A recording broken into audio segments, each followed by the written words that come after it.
आज state disaster management authority Himachal Pradesh सरकार की तरफ से स्कूल के प्रिंसिपल्स और अध्यापकों के लिए एक वर्कशॉप का आयोजन किया गया है, जिसका बेसिक ध्येय जो हमारे यहाँ पे अर्थक्वेक्स हैं या और इस तरह के डिज़ास्टर्स हैं जिसमें फायर है, लैंडस्लाइड्स है, फ्लड्स हैं और इस तरह के जो हैज़र्ड्स हैं उसके बारे में उनको अवगत करवाया जा रहा है। स्टेट डिज़ास्टर मैनेजमेंट अथॉरिटी की तरफ से यहाँ पे प्रोग्रामर आ रखे हैं जो इसके बारे में विस्तार से बता रहे हैं। मैंने भी स्वयं जो है उसको अभी वहाँ पे उनसे मिल के आ रहा हूँ और जो लाइव वो डेमोन्स्ट्रेशन दे रहे हैं कुछ फ़ोटोग्राफ्स के माध्यम से, पिक्चर्स के माध्यम से, वो बड़ा एजुकेटिव है। मैंने जो है प्रिंसिपल और सभी टीचर से अनुरोध किया है कि वो इस तरह की एक्सरसाइज अपने स्कूल में करें, क्योंकि अर्थक्वेक हमारा जो एरिया है वो सिस्मिक जोन 4 में आता है और 1905 में जो कांगड़ा में अर्थक्वेक आया था उसकी भी आज एनिवर्सरी के तौर पे इसको मनाया जा रहा है। उस डिज़ास्टर में 20,000 लोगों ने अपनी जान गंवाई थी और इस प्रकार के बहुत सारे डिज़ास्टर जो है वो आ चुके हैं और ये डिज़ास्टर जो अर्थक्वेक है ख़ास करके वो इस तरह का डिज़ास्टर है कि जो बिन बताया जाता है, जिसका प्रेडिक्शन करना पॉसिबल नहीं है। तो उसके बारे में एक वर्कशॉप आयोजित की जा रही है और मैं उम्मीद करता हूँ कि इसकी जो रेप्लिकेशन है वो हम हर एक स्कूल में यहाँ पे ज़िला में करेंगे, ताकि इसका उचित जो है वो यूज़फुलनेस हर एक बच्चे को इसकी मिल सके और हम जो है इस तरह की इवेंचुअलिटी से बचने के लिए तैयार हैं। जीवी के एमरी 108 एम्बुलेंस सर्विस ने जो है आज यहाँ एम्बुलेंस के माध्यम से एक कैंप का आयोजन किया है, जिसमें यहाँ डीसी ऑफिस के एम्प्लॉइज़ और इसके अलावा आस पास के दफ्तरों के एम्प्लॉइज़ का भी जो है वो हेल्थ चेकअप किया जा रहा है, जिसमें बेसिकली ब्लड प्रेशर है, ब्लड शुगर है और इस तरह की जो है वो टेस्ट किए जा रहे हैं। ये एक बहुत सार्थक जो एक्सपेरिमेंट है और जो ये एम्बुलेंस वहाँ पे प्लेस की गई थी ये फुली इक्विप्ड एम्बुलेंस है। इसमें सभी प्रकार की मेडिसिन जो है वो प्रदान की गई है और जो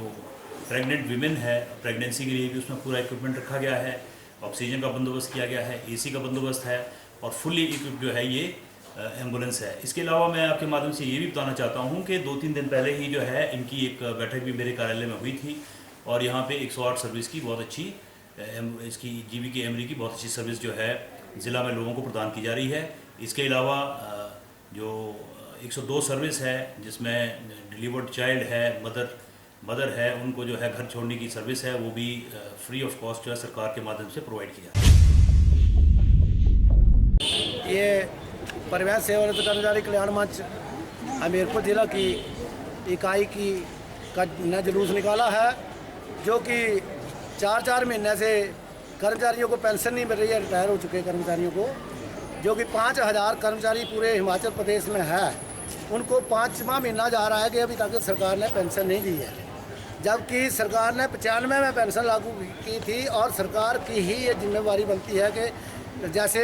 दूसरे महकमों को 1 तारीख को पेंशन डाली जाती है तो हमें भी 1 तारीख को पेंशन दी जाए। इस बारे में रोष व्यक्त करते हुए हमने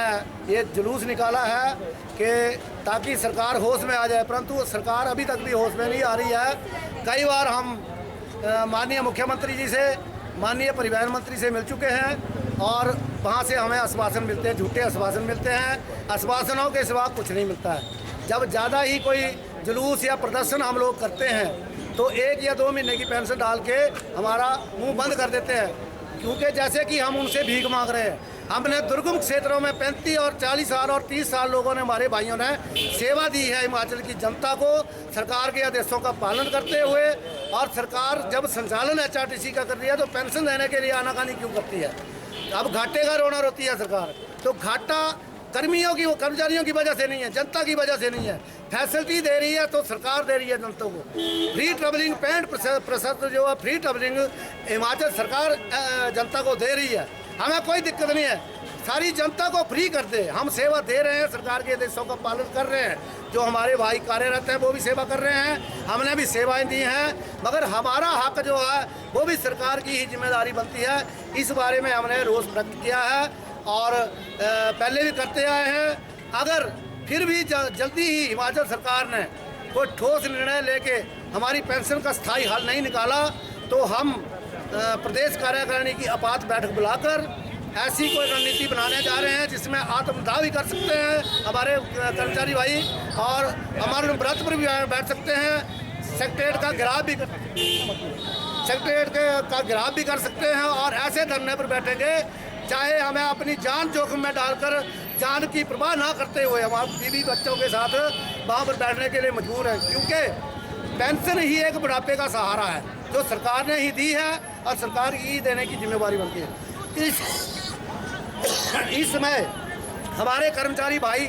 कई बीमारियों से ग्रस्त हैं, कई बीमारियों से ग्रस्त होकर जो स्वर्ग से आ चुके हैं। उनकी जो बीबियां हैं, हमारी बहनें हैं, उनको पेंशन 5 महीने से नहीं मिलेगी तो उनका गुजारा कैसे चलेगा। मैं तो इस सरकार से ये पूछना चाहता हूँ कि इनके साथ ऐसा न्याय हो तो इनके बीवी बच्चे कैसे गुजारा करेंगे। बहुत शर्म की बात है कि हिमाचल सरकार को और परिवहन मंत्री को और परिवहन प्रबंधन को उच्च न्यायालय हिमाचल ने भी कल लताड़ लगाई है कि परिवहन कर्मचारियों वो तीसरे दिन रोष प्रकट क्यों कर रहे हैं, उनको स्थायी पेंशन का हल क्यों नहीं सरकार कर रही है। तो फिर भी इनके कान पर जूं नहीं रह रही है। हम आज जुलूस निकाल कर ये सरकार को आगाह कर देना चाहते हैं और इसके बाद हम जो है माननीय डीसी महोदय के पास जाकर माननीय प्रधानमंत्री नरेंद्र मोदी को ज्ञापन सौंपने जा रहे हैं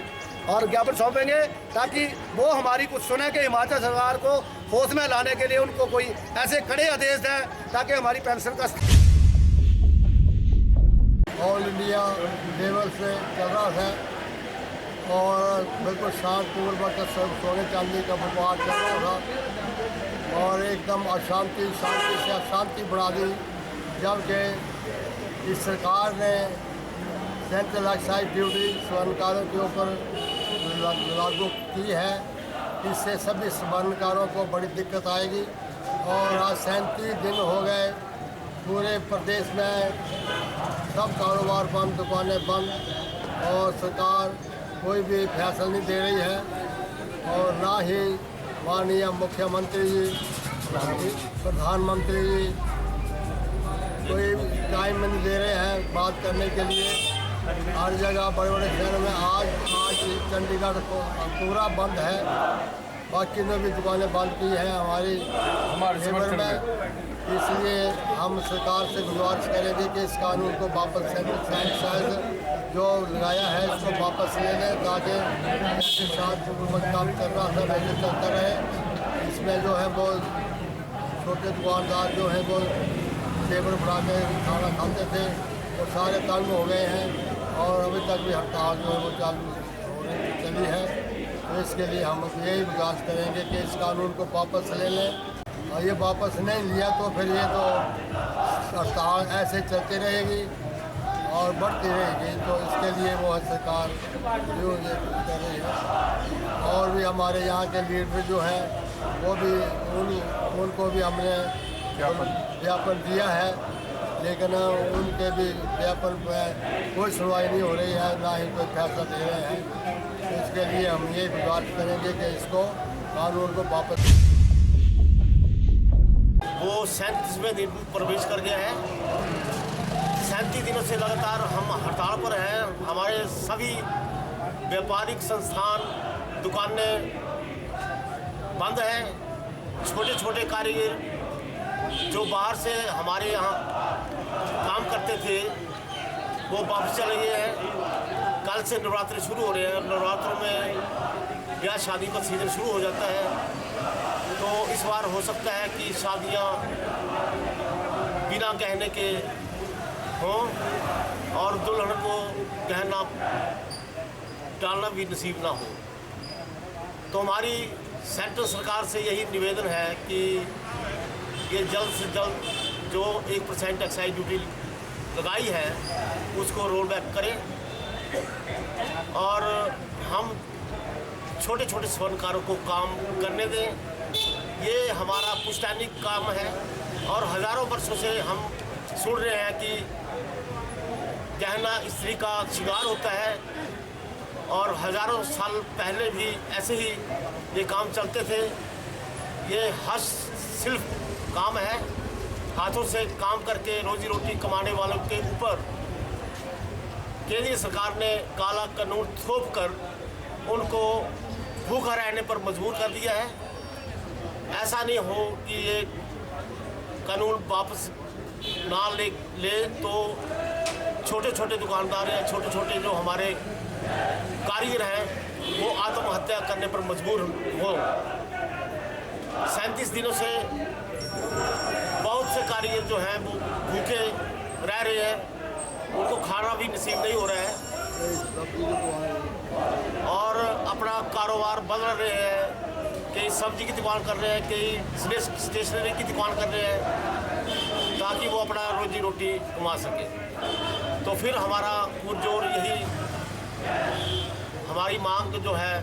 वो केंद्र सरकार पूरी करे और हमें जीने दे। हमें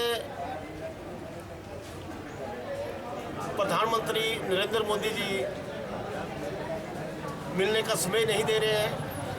जिससे हमारा जो ऑल इंडिया फेडरेशन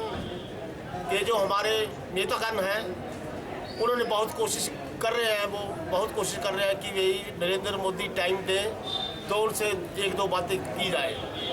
लेकिन वो बिल्कुल भी समय देने के लिए तैयार नहीं है। इसका हमें बहुत खेद है।